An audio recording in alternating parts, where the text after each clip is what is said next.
Let's see if we can play with the lights a bit more. Light bar. I don't know if that makes a difference. Boop. I think the window's just better as it is. Good morning, Polly. Is Polly the right thing to call you? Almost certainly it is not. But, how are you doing today? On this day of days.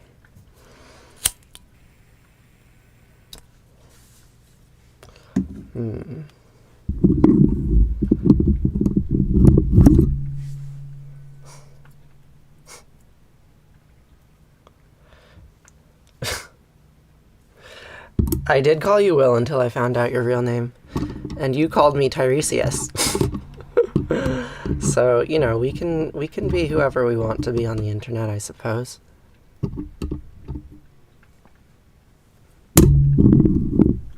You knew that was coming? Well, you've just changed your username so many times, you know? So, today we're going to say some old words. We're going to say words from the book of Deuteronomy. A land acknowledgement. A land acknowledgement from the ancient book of Deuteronomy, along with the Shema and the Vahafta. We will acknowledge that we all live on stolen land, because it's an important thing to remember these days. And then we'll read from the book of Nehemiah, which describes the land theft in some detail. We'll read a couple of chapters. And then we'll say Kaddish to grieve. For those whose land is currently being stolen. Yeah. Yep. For those who have been made homeless by catastrophes far away. So, take a deep breath in, and exhale with a tone.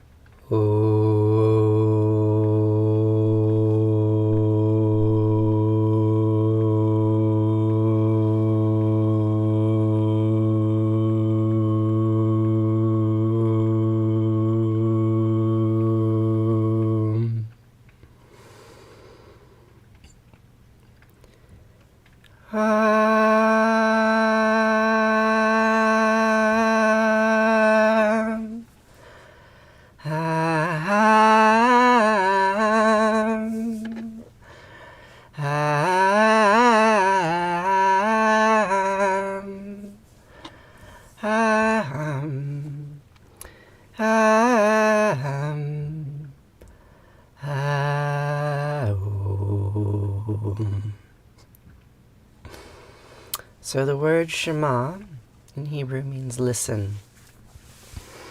So we will listen to these words from the book of Deuteronomy. And we'll repeat them because they say for us to repeat them. And conclude with a reminder from Yahweh. Shema goes like this. 6 words. Shema Yisrael Asher Eloheinu Yahweh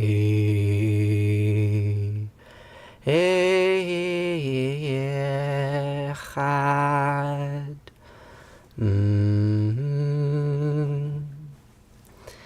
ואהבת את ענת אלוהיך ובכל לבבך ובכל נפשך ובכל מאודך וחיו הדברים האלה אשר נוחי מצווך היום על לבביך ושיננתם לבניך ודיברת בם בשבתך בביתך ובלכתך בדרך ובשכבך ובקומך וקשרתם לעוד על ידיך וחיו לטוטפות מעיניך וכתבתהם על מזוזות ביתך Here's the most important part. Are you ready? V'chaya. Ki v'chaya Elohecha el ha'arz asher nisbai levotecha le'avram ne'yitzchak Yaakov לתת לך עברים גדולות וטובות אשר לא בנית, ובתים מלאים כתובה אשר לא מילאת, וברות עצבים אשר לא עשת, ועקרים וזיתים אשר נתת, והלכת ושבת. הישמר לך ותשכח את יהוה אשר הוציאך מארץ מצרים מבית עבדים. When Yahweh Adonai Eloheinu brings you into a land that he swore to your fathers. Who are your fathers? Abraham, Isaac, Jacob, maybe even Ishmael. To assign to you great and flourishing cities that you did not build. Houses full of all good things that you did not fill. Hewn cisterns you did not hew. Vineyards and olive groves that you did not plant. You eat your fill. Take heed that you do not forget Yahweh, who freed you from the land of Egypt, the house of bondage. Why are you stressed, bless this tattooed mess? I hope it's nothing serious.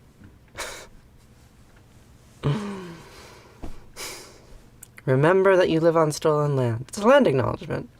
Buried in the book of Deuteronomy, repeated for 2,500 years. Remember, you live on stolen land. From you the land was taken, and from you the land will be taken again. Beware. Take heed. You know, I've never met someone who was not in their own head, and most of the time being silly. So I'm sure you're doing just fine. So, Nehemiah. We're gonna read from the book of Nehemiah. You were too much in your own head. Oh, well, I'm sorry that you suffer. Self-conscious about love and all that, inevitable for the rest of your life. You will never solve the relationship puzzle. But that does not mean that you are inadequate. It just means that every single human who has ever lived has spent their entire lives trying to figure out how to navigate their intimate relationships. It will be a lifelong struggle, but that doesn't mean you can't get good at it. And that doesn't mean you are inadequate currently. It just means that relationships are the hardest thing that anyone ever does.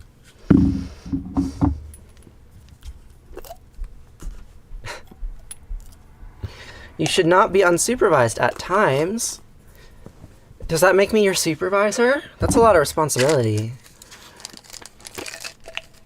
It's quite a lot of responsibility, you know? Come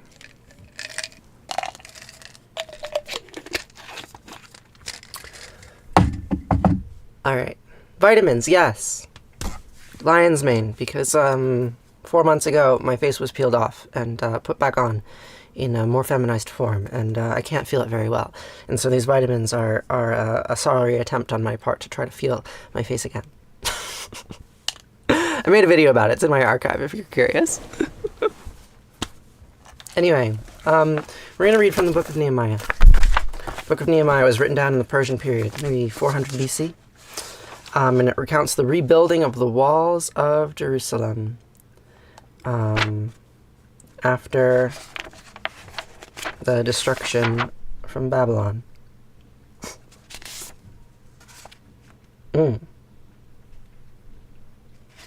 Yeah, chapter 4. Here we go. Good morning, Amy. How are you? I'll see you later, Kimmy.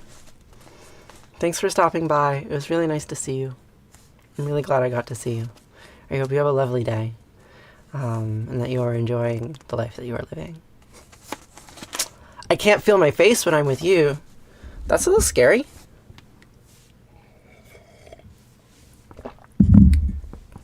So, where we left off in the book of Nehemiah, King Cyrus of Persia commands that Nehemiah return to the city of Jerusalem to rebuild the walls around the city. And he gives him an army, and he gives him some money, and then Nehemiah shows up, and he starts rebuilding the walls. And chapter 3 ends with the line, "We rebuilt the wall till it was continuous all around to half its height, for the people's heart was in the work." So they rebuilt some walls. Rebuild the wall. Build the wall. Build the wall, so they say. There's some walls around some places. They serve sociological functions, violent sociological functions. Chapter 4. When Sanballat and Tobiah, the Arabs and the Ammonites, and the Ashdodites from Ashdod, heard that healing had come to the walls of Jerusalem, that the breached parts had begun to be filled, it angered them. It angered them very much. They were angry at those people who built walls on their land. Shucks. And they all conspired. They conspired together to come and fight against Jerusalem and throw it into confusion. Oh dear. They conspired to fight against Jerusalem and throw it into confusion. I'm glad you're hearing me. Because of them, we prayed to our God and we set up watch over the workers day and night. They had to guard the workers who were building the wall because there were people who were opposing the building of the wall, opposing it with their bodies, with violence. And Judah was saying, the strength of the basket carrier has failed, and there is so much rubble. We are not able ourselves to rebuild the wall. Rebuild the wall. Judah wants to rebuild the wall, but it's really hard because people don't want him to do it because they think that it's a violent act. And our foes were saying, before they know or see it, we shall be in among them and kill them and put a stop to the work. The foes do not want the building of the wall. Now, why? Why? Let's try to, put on our thinking hats here. Why would the foes not like Judah building walls? Why? Why would they not like the building of the walls around the city of Jerusalem? When the Jews living near those foes would arrive, they would tell us time and again about some plot they had learned of, and we would say to them, from all places where you get some information, you shall come back to us and convey it. Do tell us about all of the people who hate us and do not want us to be building our walls. I stationed on the lower levels of the palace, behind the walls, on the bare rock, I stationed the people by families with their swords, their lances, and their bows. If you oppose our wall building, we will oppose you with swords and lances and bows. And then I decided to extort the nobles, the prefects, and the rest of the people. Do not be afraid of them. Think of the great and awesome sovereign and fight for your brothers, your sons and daughters, your wives and homes. Fight! Fight for your right to build the wall. When our enemies learned that it had become known to us, since God had thus frustrated their plan, they would all return to the wall, each to his work. And from that day on, half my servants did work, and half held lances, and shields, and bows, and armor. Half of them were in construction, but half of them were armed security. Armed security, building the wall. And the officers stood behind the whole house of Judah, who were rebuilding the wall, and the basket carriers were burdened doing the work with one hand while the other held a weapon. They had to hold a weapon while they were building because it was so dangerous, because the peoples of the land did not like them building walls on the land. As for the builders, each of them had his sword girded at his side as he was building, and the trumpeter stood beside me. They all built armed in case someone threatened them and said, "No, stop building the wall." And I said to the nobles, the prefects, and the rest of the people, there is much work, and it is spread out. We are scattered over the wall, far from one another. When you hear a trumpet call, gather yourselves to me at that place. Our God will fight for us. So, if they attack the wall on one side, come and defend it. Defend any attack on the wall. Those people who want to destroy the wall, no, we must kill them. And so we worked on, while half were holding lances, from the break of day until the stars appeared. And I further said to the people at that time, each of you, along with his servant, shall lodge in Jerusalem so that we can use the night to stand guard the day to work. Stand guard and the day to work. Nor did I, my brothers, my servants, or the guards following me ever take off our clothes, or each his weapon, even at the water. Always be armed, because the threat is always present. Someone wants to stop you from building the wall. Will we leave off there? Yeah, I think that's enough of a metaphor for the day. building the wall. The book of Nehemiah. So,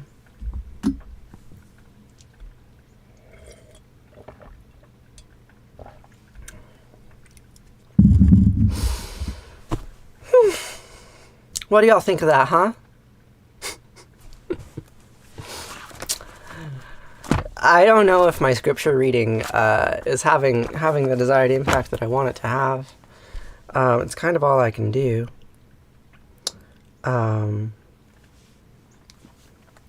Is my commentary too thick? Am I being too heavy-handed?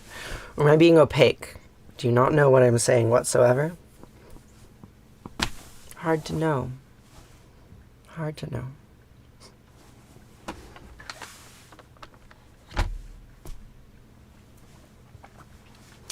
I think we do what we can to feel safe. It's terrible and poignant. Indeed, terrible. Terrible and poignant. Thanks. I try to give off Earth and Fae vibes. That is my intention. Grieving Earth and Fae vibes. Yeah, grieving for the wall builders. And the people they've trapped inside their walls. Both suffer. Both suffer. One suffers more than the other. Both suffer. So, we're going to say Kaddish now. We'll sing a little bit. Let's sing an upbeat song.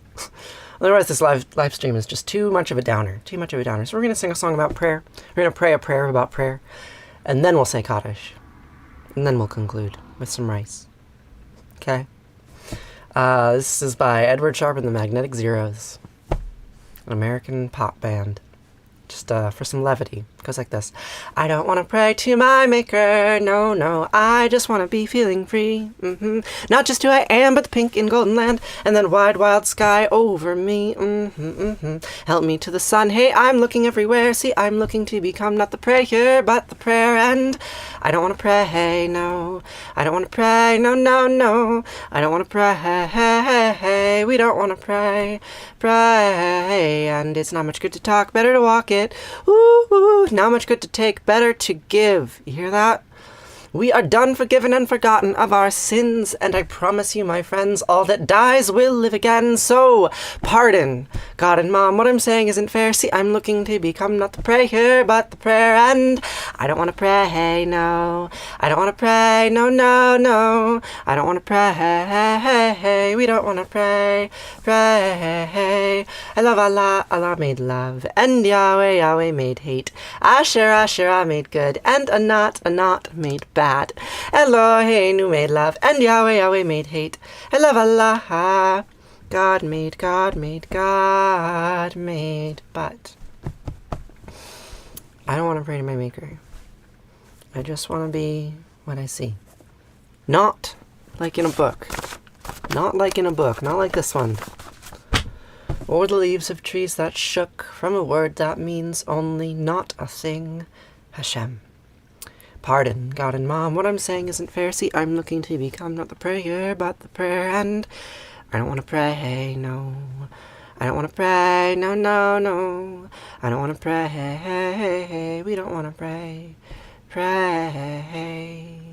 I love Allah, Allah made love, and Yahweh, Yahweh made hate. Asher, Asherah made good, and Anat made bad. Eloheinu made love, and Yahweh, Yahweh made hate. I love Allah. God made, God made, God made me.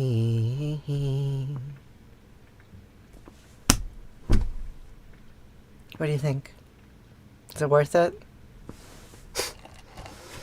Is prayer worth it? Is anything worth it? Hey, Mr. Jacob Toe, how are you? It's nice to see you. It's been a long time. So, nothing is worth it. Nothing. Thank you for the roses. It's a good reminder. So the live goal for today is 100 flames because this is the holy light that consumes. Flame that burns but does not consume, consumes as it eats its tail. On and on and on. Thank you, Mr. Jacob Toe. That's very kind of you. That's really sweet. 81 more, 91 more till we reach the goal and you buy me coffee for the morning. But of course I don't need your coffee because I've got chaga. So we're going to say Kaddish. I'm going to say Kaddish now. Kaddish for Gaza. Kaddish for all those who have died yesterday in this incredible, horrific catastrophe. Horrific catastrophe. A second catastrophe. Another catastrophe. You're drinking chaga too? We're twins, Amy.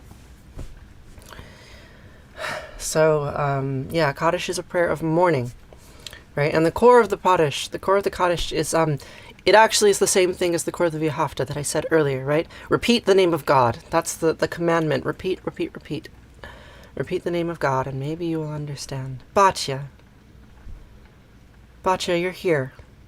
I'm so glad you're still here. Hi. We're saying Kaddish for those who have died. And I hope you'll say it with us. I love you too. Thanks for being here. Yes. So, I did some research on the Kaddish yesterday, and I made a film about it, right? So I learned that saying Kaddish for the dead is actually a relatively recent Ashkenazi tradition. That it first starts showing up in liturgies in the 1300s in Northern Europe. Yeah? I read a bunch of papers about Kaddish. And did some hermeneutics. Like I found the section in the book of Daniel that, Yehe Shema. Wow, I can't talk out of order. Yehe Shema V'arach Le'olam Ameh Amaya. Can't pronounce it right. Because I don't speak Hebrew. Anyway, so I found that line in the book of Daniel, and I thought that was interesting. And there is a strong Catholic influence as well.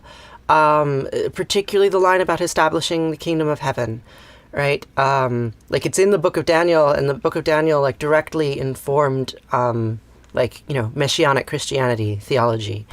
So that theology almost certainly influenced the Ashkenazi Jews in Europe who were sort of surrounded by Christians, and of course in some ways gave birth to their theology, So may the kingdom of heaven come. There's this really great book series, Philip Pullman, his Dark Materials. It's about the building of the kingdom of heaven and what that means, right? Because there are many ways to interpret it besides building a state for Jews and only Jews, right? There are many other ways to interpret it.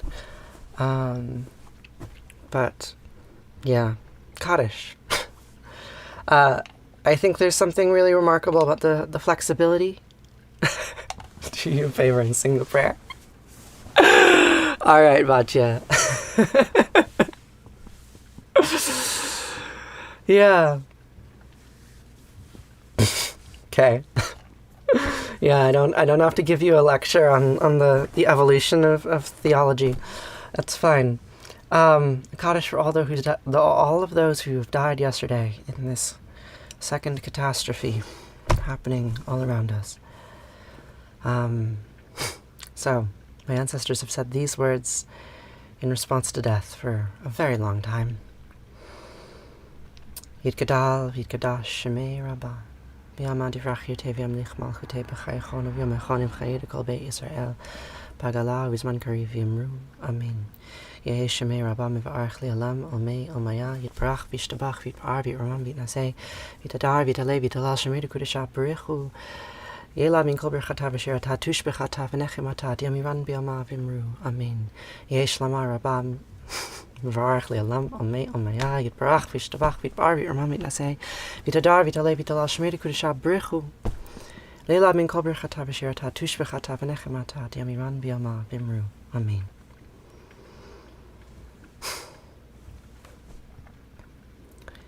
Oh, say shalom b'imramav.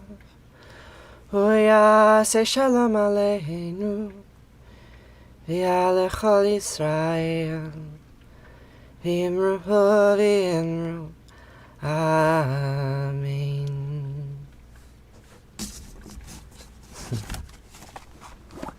Thanks.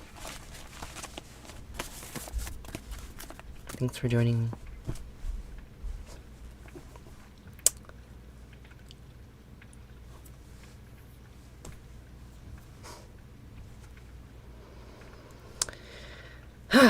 So,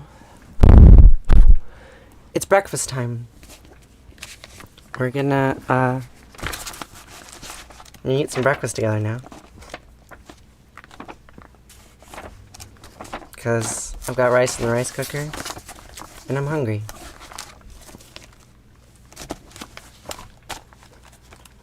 Rice. Rice and seaweed. As you do.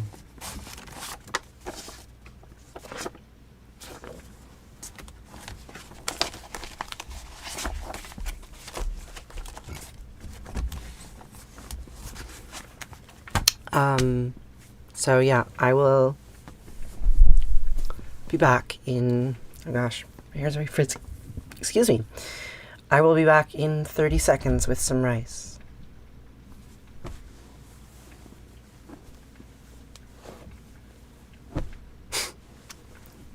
Near an incorrigible flirt. I'll be right back.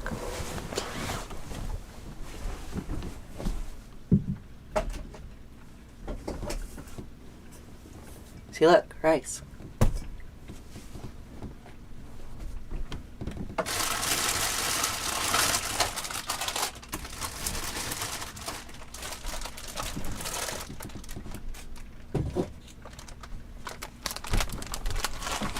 Ooh, well. Ooh, well. Ooh, well. Oh! Oh, no. Oh, no. Oh, God. Oh, no. I've done a terrible thing.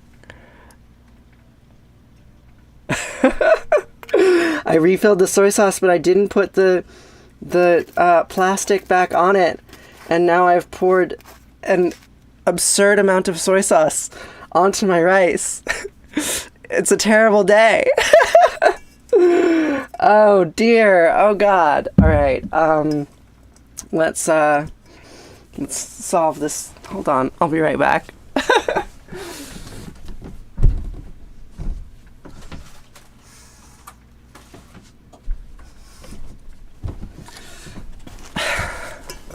I've made a grave and terrible error.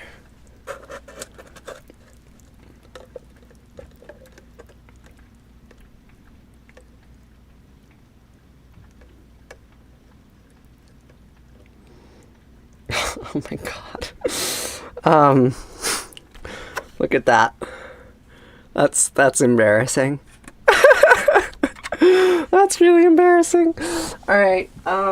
Well.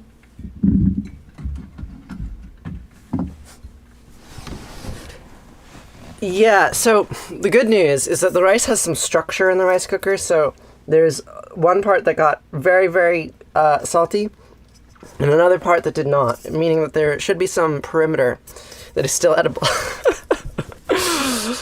Oh, I'm embarrassed. That's embarrassing. All right, let's see. Salty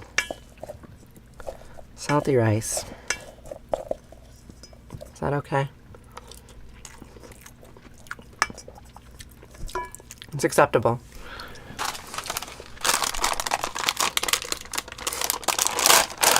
Well, there's a first time for everything. Thing is, I cleaned the kitchen last night and I threw the little plastic nib away. I was like, what's this plastic nib doing here? Who could have left it here? I guess it should go in the trash. I have a very vivid memory of doing that. Now I have a useless soy sauce container. Woe is me. Woe is me. The world is full of inconveniences.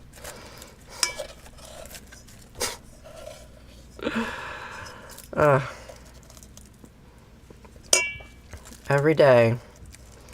Trials. I'm lucky that these are my problems.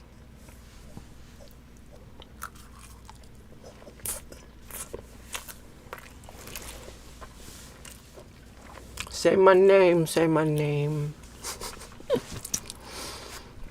Batcha says, yep. I am lucky that the biggest problem of the morning is that I spilled too much soy sauce into my rice. My problems could be so much worse. And I can thank the name that they are not. Indeed. Life could be so much harder.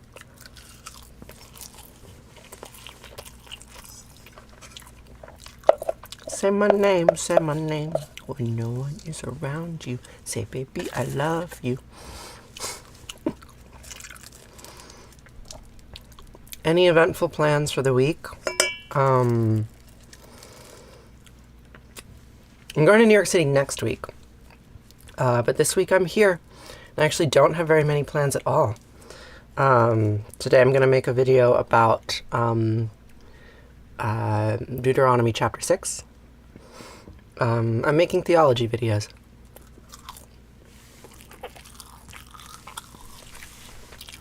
Try not to think you're gross. I'm glad you're doing better.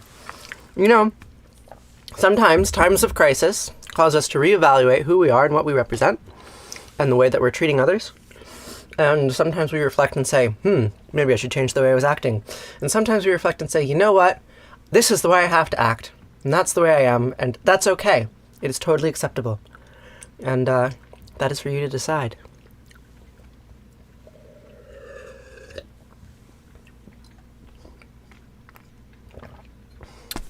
Frozen. Yeah, you know, dudette, me too. That is exactly the emotional tone. Frozen. What am I to do? Get on TikTok and say something that's going to upset someone else? Is that my role in this? Right? Share my opinion on the internet far and wide? My opinion matters not. So I'm frozen. And I sit here and I live my life and I can't think about anything else. So I read old books, right? And reading from Book of Ezra, Book of Nehemiah, been reading Isaiah. Gonna make a film today about Deuteronomy, a section from Deuteronomy, because that's the only thing I feel like I can do right now. So return to these old books, point out what they say, and hope that the meaning of the words can be conveyed without hurting anyone.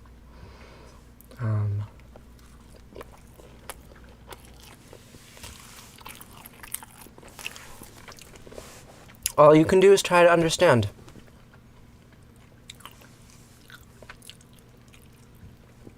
Circle over the summer.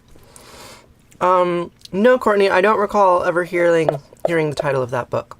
Could you post a link to it in the Discord server? I'd love to check it out. I was just reading a very interesting book called The Lemon Tree. You know, about Levantine history, recent Levantine history. It was very good. Remarkable story.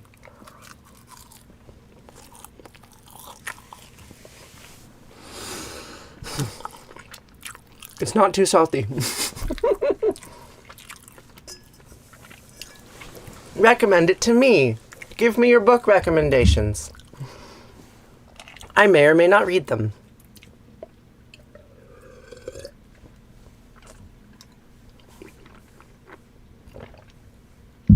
Feminine mythology.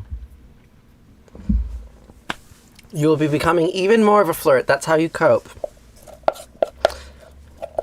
So, Will, when I was your age, when I was a young lad, I remember feeling just so terrified by flirting. It was nice to see you too, Batya. Thank you for coming by. I like it. It means a lot to me. Yeah, that's basically all I can fit into a stream, but it means a great deal to me that you are still coming by, so thank you. The 1662 something BCP for daily devotional. When I was a young lad, I was terrified that any flirting that I did, of any kind, would be construed as some sort of unwanted sexual advance. And I was just horrified at myself. I just didn't know how to flirt without coming off as creepy, at least in my perception. I think it was a me problem. But, yeah, so, keep flirting, you know? Learn how to flirt in a way that works for you.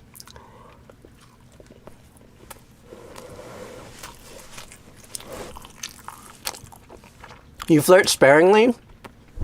I don't believe you. I don't believe you for a second. Because in my experience, the only thing you do is flirt.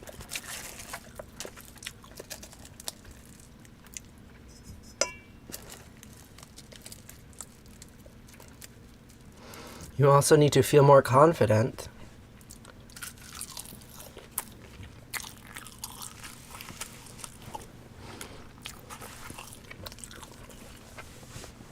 Will is being cryptic. As you should be. You're on candid camera.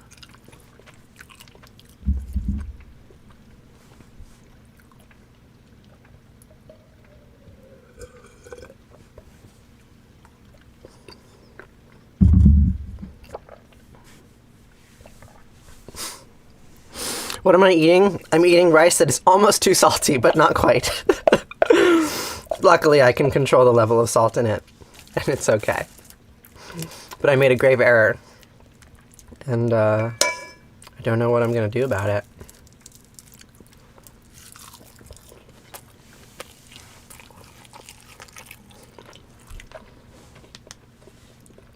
I guess I'm going to have to buy a new soy sauce. That's what I'm going to do. Such is life.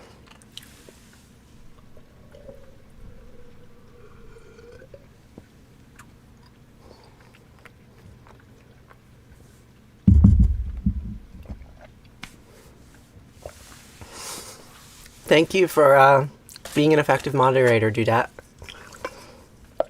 I appreciate it. Such is life. Yeah. Such is life. Sometimes too much soy sauce comes out of the soy sauce bottle, and your food is ruined.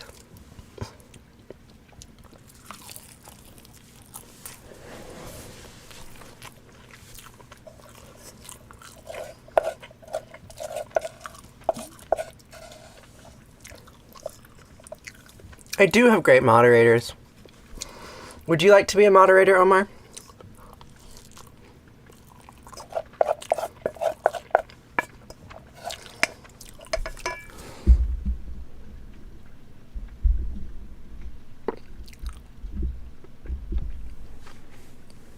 Did someone say mod? Yeah. Dudette muted someone who was telling me to get a job. And I missed the opportunity, right? When someone says get a job, I should say, did you know? This is my job. My job is to ask you for money. And then I say, by the way, the live goal is 81 flames. Please buy me coffee this morning. I mean, like, the troll is correct in that this is my job, and it doesn't pay very well. Right? Like, sometimes I feel insane devoting so much time to TikTok because I aspire to being a prophetess, right? But you know what? There's no money in prophetessing. No money whatsoever. I can say that King Ahab is committing sin, the tribe of Benjamin doing ill, but ain't money in that. So, please, if you'd like to support my prophetessing, you could send me some little flames, or check out the link in my bio, and you could subscribe on Patreon, and give me a reliable sum of money. You can buy me one coffee a month, right? Do I still dumpster dive? Sometimes, but not as much as I used to. You need a high priestess to Ishtar to make you commit idolatry? Yeah, you like that ancient Mesopotamian pornography, don't you? Thank you, Todd. I appreciate that.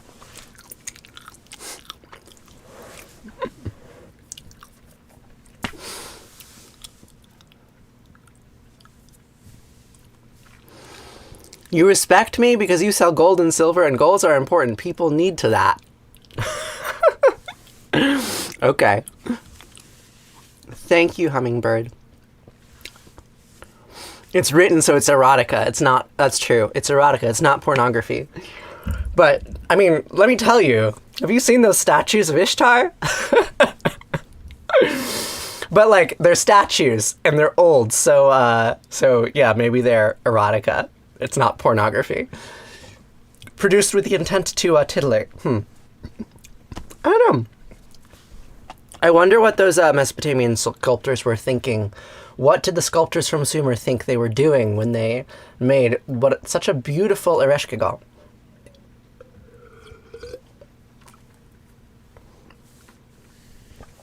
Yes, I do still dumpster dive, but not as frequently as I used to.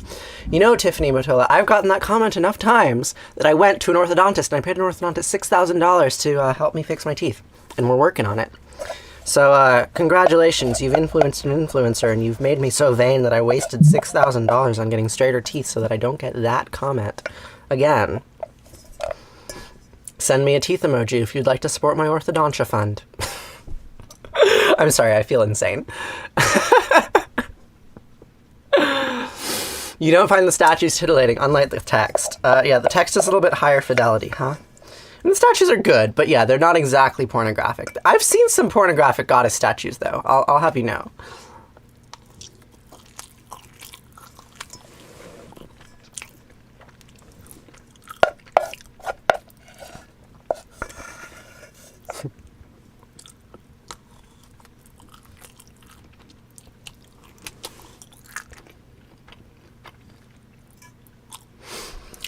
Why not dumpster diving for the soy sauce thingy?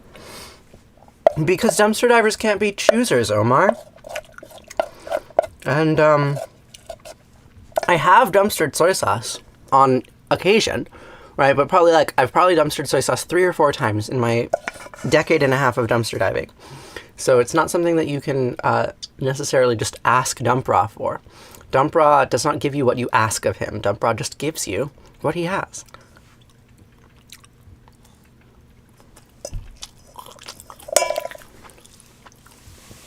No reports of harems of men belonging to a pagan goddess, so you'll have to keep looking.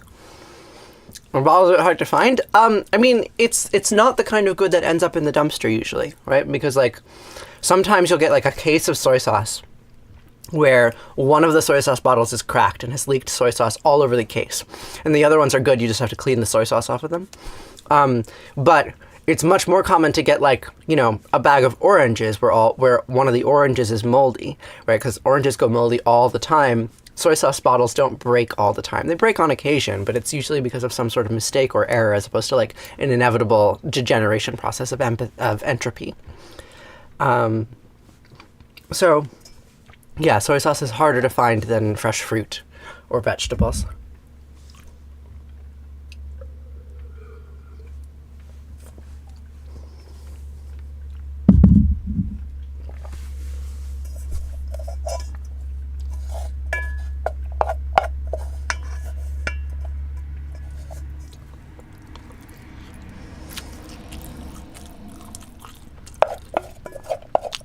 It is always the right time of year to dumpster dive, Jasmine. It is always the right time of year.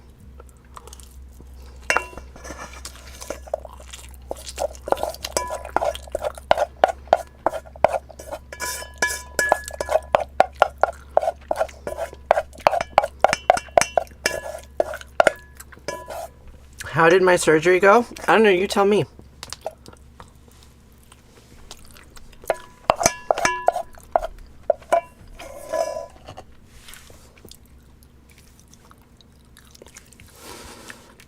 You wonder if, as a good Christian boy, you could participate in a ritual for Ishtar, hypothetically?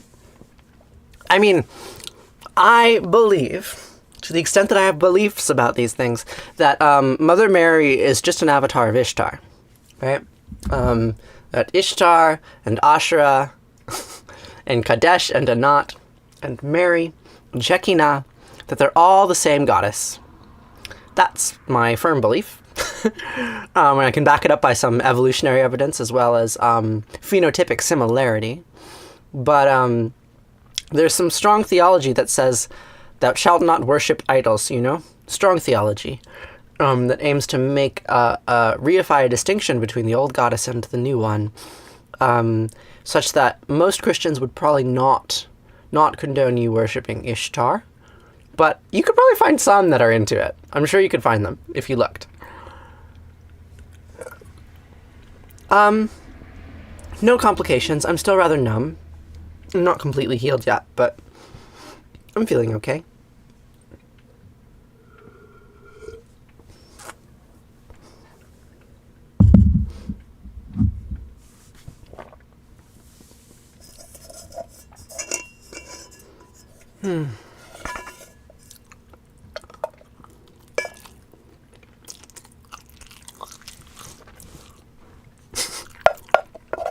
A necessary object.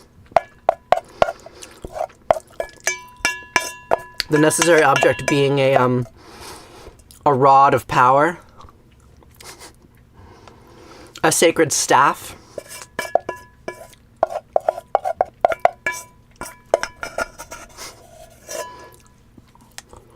a gavel of judgment, a sacred staff. Good. I do like providing a sacred staff. Sacred staff and seed. Oh, I didn't know what you were getting at, Drew.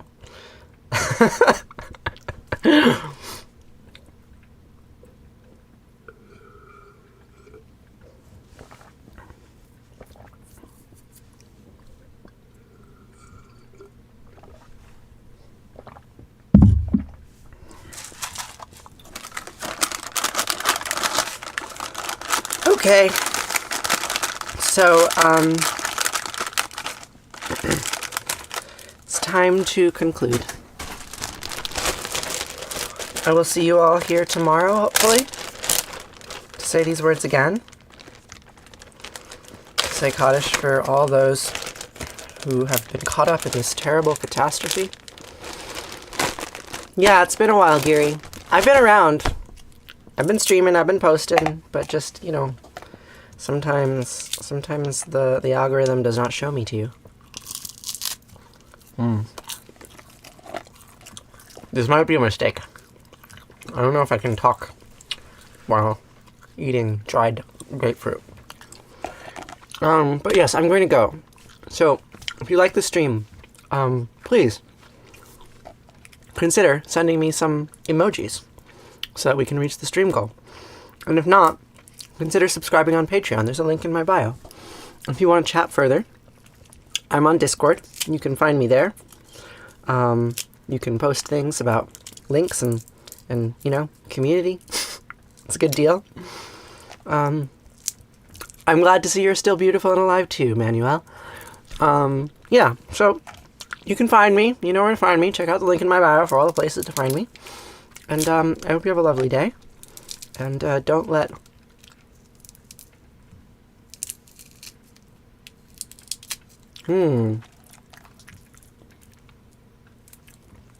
Oh no.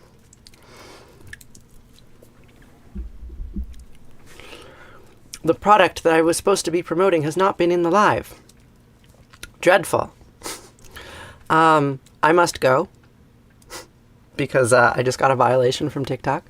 But yeah, I hope to see you soon. I'll see you tomorrow. Farewell.